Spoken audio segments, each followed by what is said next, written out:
I am the co-founder and executive director of the Caribbean Cancer Research Initiative.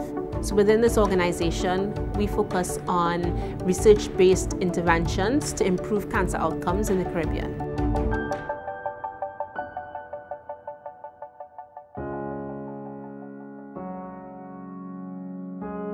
My grandmother died of colon cancer when I was 13 and in high school, and I mean, seeing her battle that cancer and having my mother have to deal with it, I mean, something I'd never forget.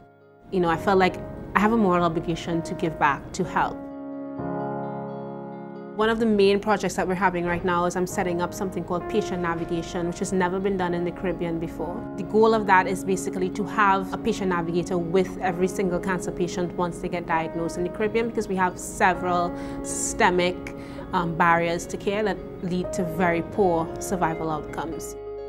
Getting that first grant, setting up the patient navigation, I think have been two of my greatest accomplishments. When I look back at my time at York, I have many fond memories. I met so many like-minded people at York, especially through the Emerging Global Leaders program, people who were thinking big.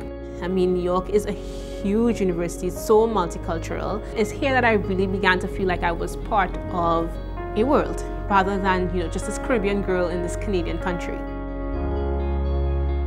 You know, people always ask me this question over and over: how do you set up an NGO? How do you get something off the ground? And my answer to them is always, just know what your next step is. You don't need to know 10 steps from now, you just need to know what your next step is. You have to get comfortable with the risk.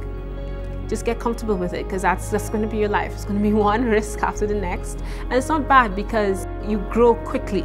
And when you're in difficult situations, you grow pretty quickly. So finding out that I've been awarded the Bryden Want to Watch Award, it was a very humbling experience to me. York was the period of my life when I was able to create or begin to create a life vision. When I really began to figure out, okay, this is who I am, this is what I want to do. And so all those things I think helped to make York feel like home.